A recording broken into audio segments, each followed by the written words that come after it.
instructions. You will hear a number of different recordings, and you will have to answer questions on what you hear. There will be time for you to read the instructions and questions, and you will have a chance to check your work. All the recordings will be played once only. The test is in 4 sections. Write all of your answers in the listening question booklet. At the end of the real test, you will be given 10 minutes to transfer your answers to an answer sheet. Now turn to Section 1 of your booklet. Section 1. You and a friend are looking for a place to live. You have a list of places and go to see a rental agent to check on a number of points. Listen to the conversation between your friend and the rental agent and complete the list. First, you have some time to look at questions 1 to 6 on the housing list.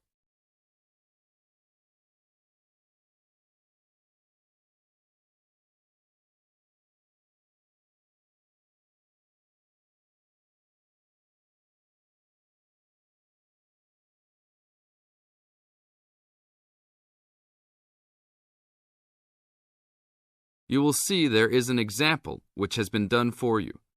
On this occasion only, the conversation relating to this will be played first.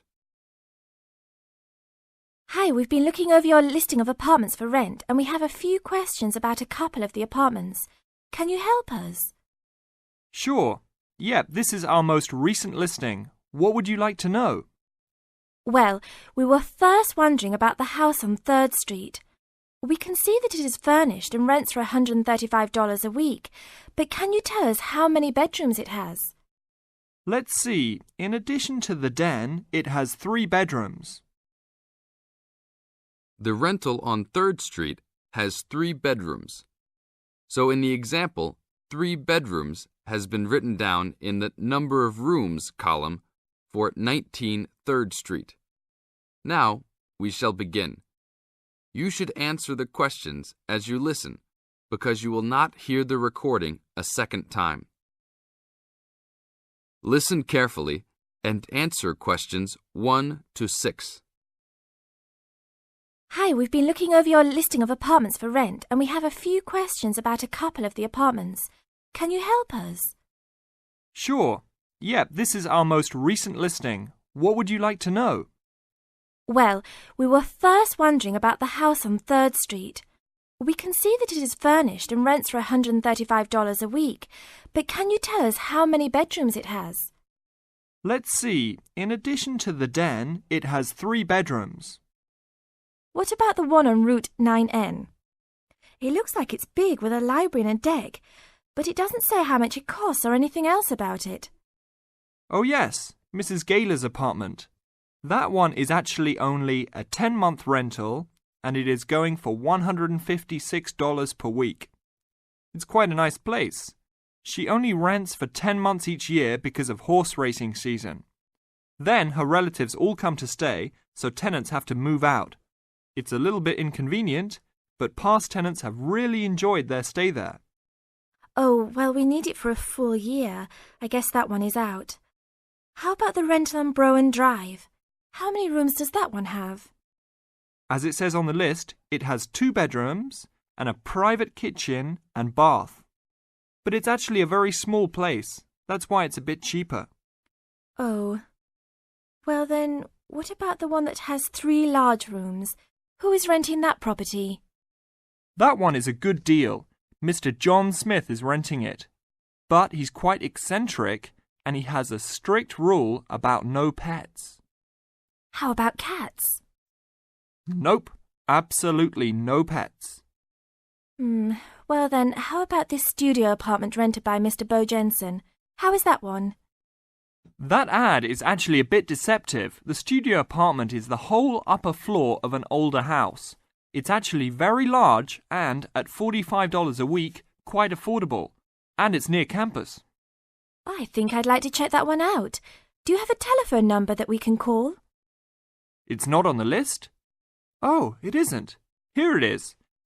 You should ring area code and then 543-7790. Thanks. I think I'll call on that one first. Your friend decides that he would like to talk to Mr. Bo Jensen. Look at questions 7 to 9.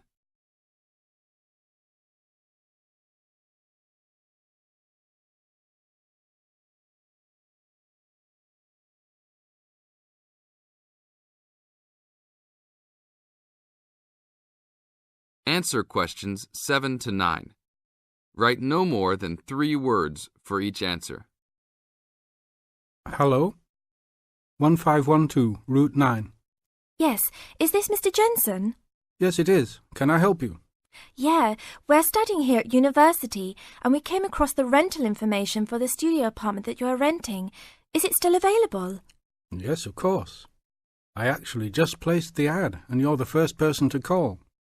Is there anything you'd like to know about it? Yes, actually there is. As students, we are on the internet a lot, and we heard that some homes in the area have high-speed connections.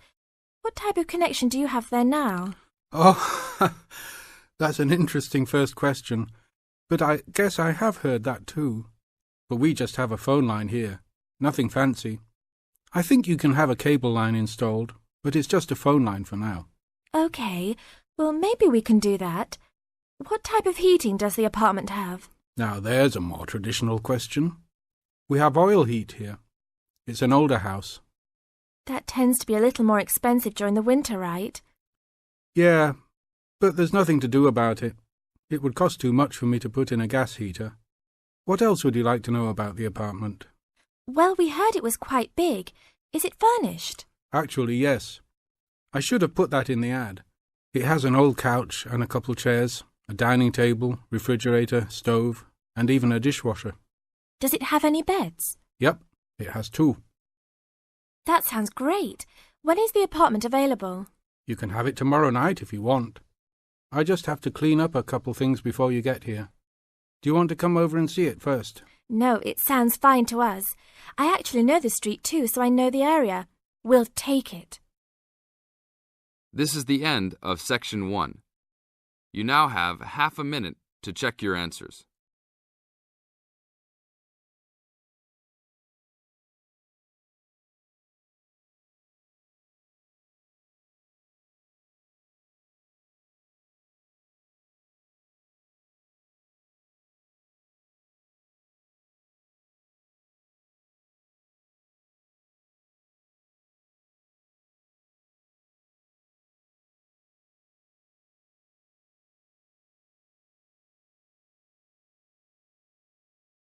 Now, turn to Section 2. Section 2. You will hear a radio advertisement for a health program. First, you have some time to look at questions 11 to 17.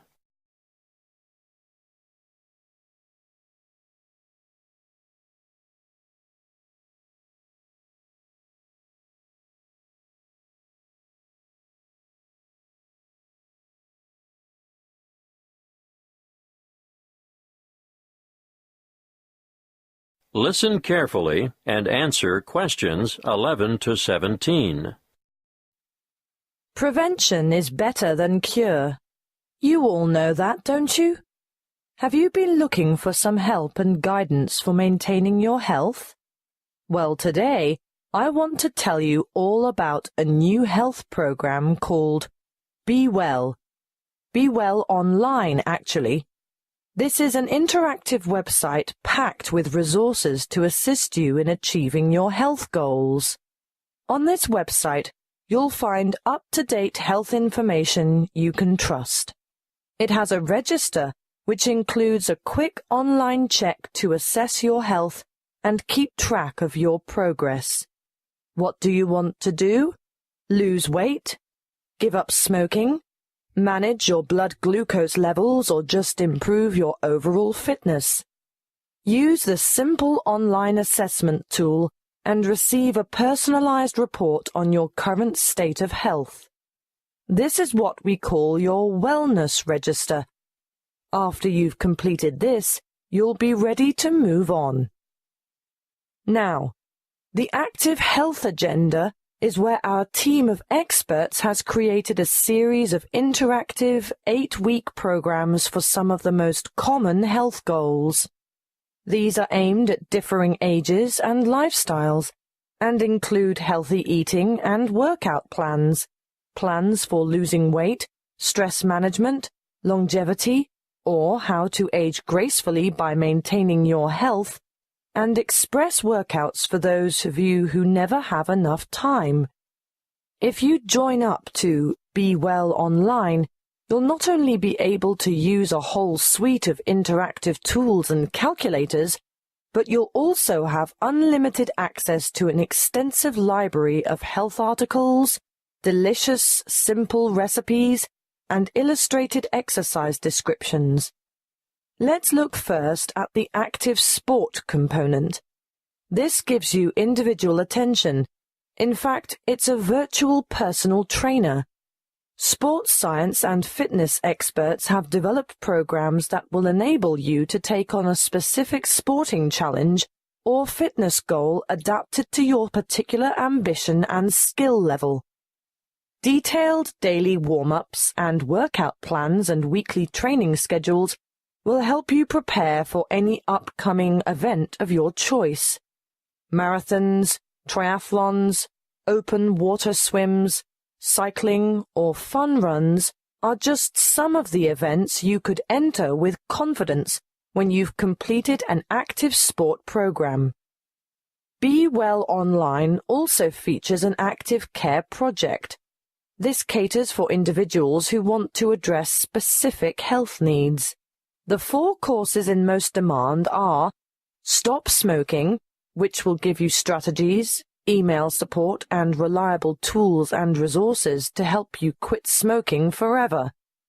Then there is Glucose Management, a self-care program designed for people with high blood sugar, which will help you manage your condition and improve your overall health. Obviously, heart health has a large following. It's basically all about lifestyle modification, where you will take a course of action with the aim of improving your cardiovascular health. Those of you who suffer from neck and/or back pain will benefit from the Back Care program, but we're talking about minor troubles here. Anything major should be attended to by a qualified physician in person. So, what are you waiting for? Register today at bewellforlife.com. Before you hear the rest of the talk, you have some time to look at questions 18 to 20.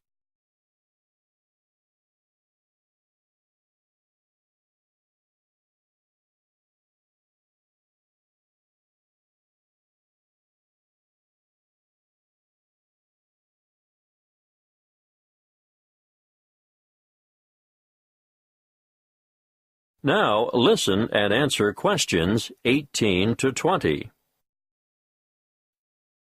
Okay, I can hear some of you saying that you don't have enough willpower to go through with our online program. Well, just for people like you, we offer Be Well Coaching. What is it? It's a telephone-based service that will give you the extra support, motivation, and techniques that will provide the impetus for you to bring about permanent changes. Who runs it? The course is delivered by experienced health coaches, as well as qualified exercise physiologists, dietitians, and nurses. Who can use it? Well, this service is really for those of you who have serious health concerns like diabetes, arthritis, or high blood pressure. I know there are many of you out there who could benefit from this. How does it work? Your health coach will provide assistance as you develop a plan and maintain regular contact over a period of 6 months to help you stay on track. You'll also get access to a phone-in service for extra support if you need it, and you'll be provided with health information specifically targeted at your individual problem. Now, what could be better than that? That is the end of Section 2. You now have half a minute to check your answers.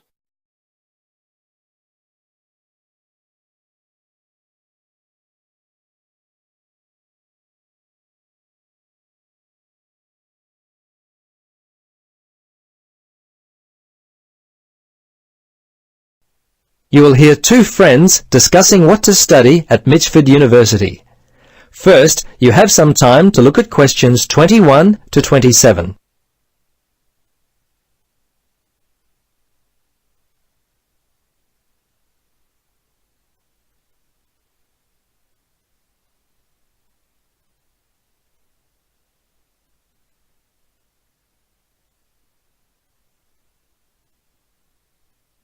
Now listen carefully and answer questions 21 to 27. Hello, Gloria. Hi, Paul. I just heard that you're studying psychology this year. At the moment, that's true, but to be honest, I'm not sure exactly what to study. You're in your third year at university. Do you have any advice for me? Well, it's a difficult question for me to answer, but I do have some ideas, based upon my personal experience, that may be of help. Anything would be helpful at this point. I'm feeling a little worried about what I should do. Well, there are a few things that I would recommend. Firstly, ask yourself, what do you really enjoy studying? For example, maths, English, science?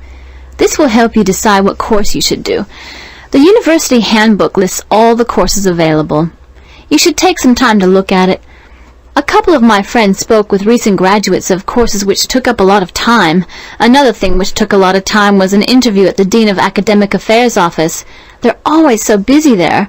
Unless you've got a lot of time, I wouldn't bother with either of those ideas. Okay. Gloria, I understand there are some excellent publications that I can look at which will help answer my questions. But the trouble is, I'm having a real hard time locating them. Do you know where I might be able to go? Yes, I encountered this very same problem when I was deciding on what to study. I managed to locate a few excellent books that really helped me to decide what was best for me. Now, some of the details will be a little inaccurate. That's no problem. If you could just remember the titles, I'll be able to look them up at the university library. Now, let me just get my pen. Okay, ready? All right. The first book I found was What Should I Do?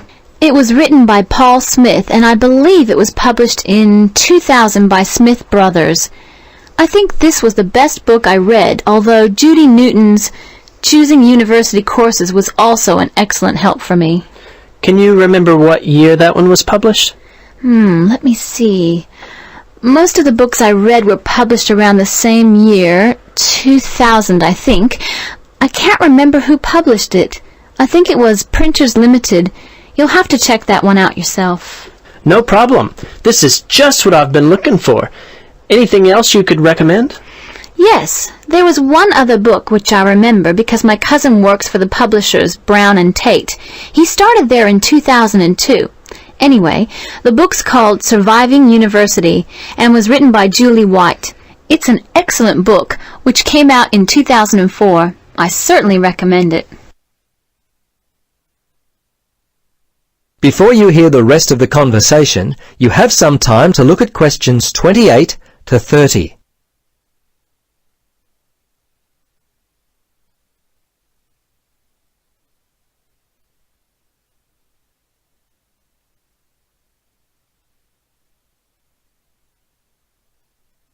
Now listen and answer questions 28 to 30.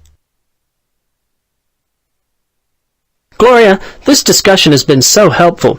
I wonder if I might ask one more question. Sure. What would you like to know?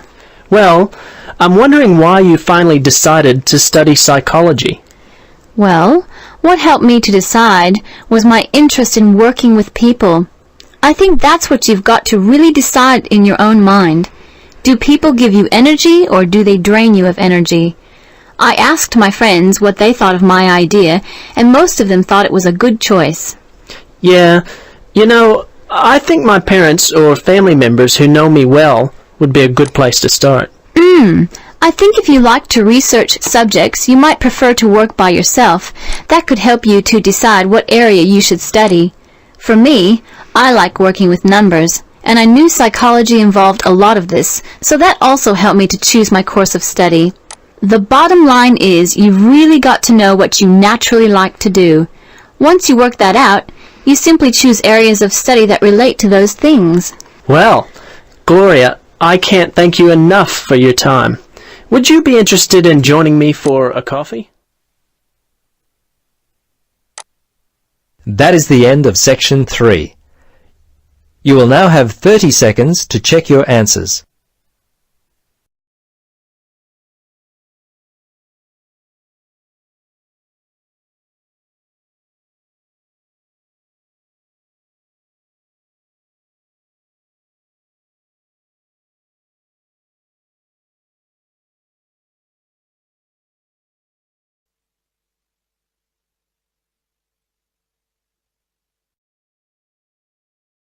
Now turn to Section 4. Section 4. You will hear a talk given by a lecturer to a group of civil engineering students on the reed bed system for sewage treatment. Before you hear the talk, you have some time to look at questions 31 to 34.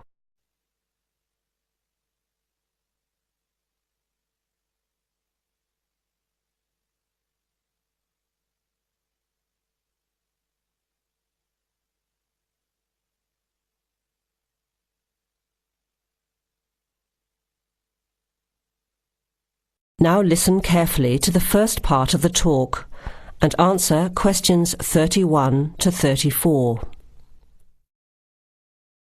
Thank you for inviting me to speak to you today about what is now called the reed bed sewage treatment system. This system uses naturally occurring reeds to treat domestic and industrial waste. It's an environmentally friendly alternative to normal systems. You all know what reeds are like, don't you? Those tall plants with hollow stems that grow in wet places, like marshes, for example.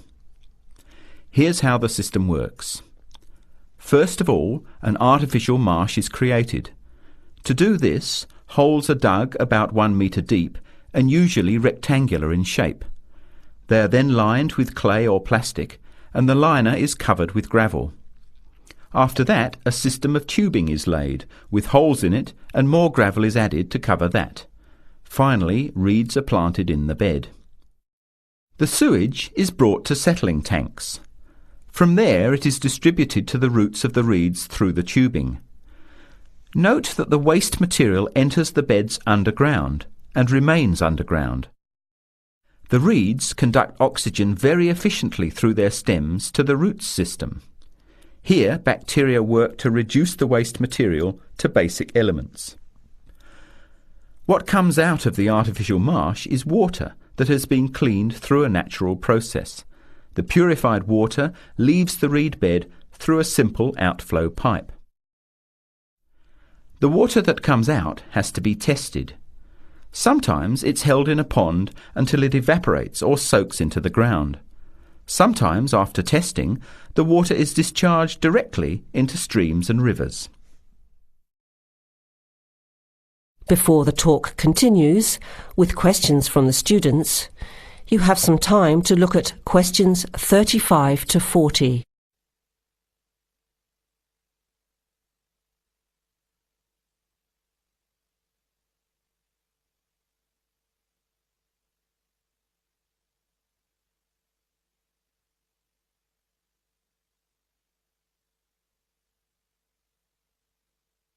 Now, as the talk continues, answer questions 35 to 40.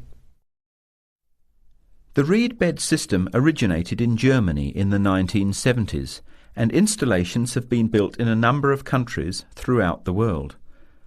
To give you an idea of the size and appearance of a reed bed installation, an area of 3 by 5 metres approximately would be adequate for a single house. It would look like a pond overgrown with reeds. There are cities with 150,000 people in Germany whose entire sewage treatment requirements are served by reed bed installations which extend for 10 to 20 hectares. There are two wonderful environmental advantages. First of all, reed bed systems are natural composters. As time passes, high-grade soil builds up in the beds.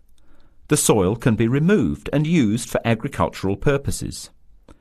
Soil produced from waste containing heavy metals would of course have to be tested and the toxic material removed by chemical processes.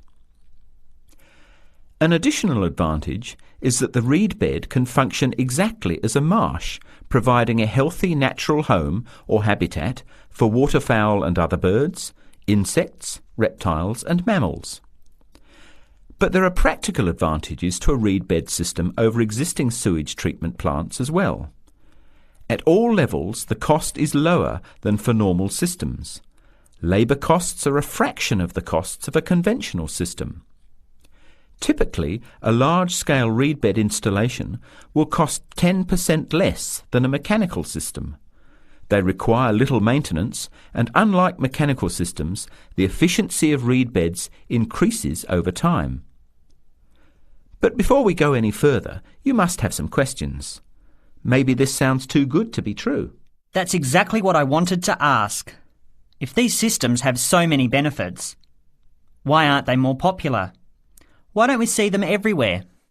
As I said, the technology is now almost 40 years old. Demonstration projects of all types have been built and monitored and are slowly convincing regulators of the advantages of the system.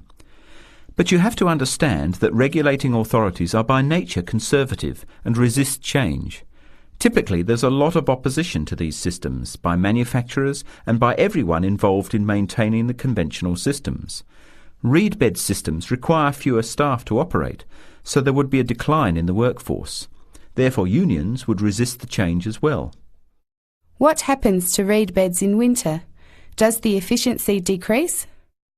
The above-ground part of the plants die back in cold weather, but the roots remain alive and active, and the system continues to work just as effectively in winter.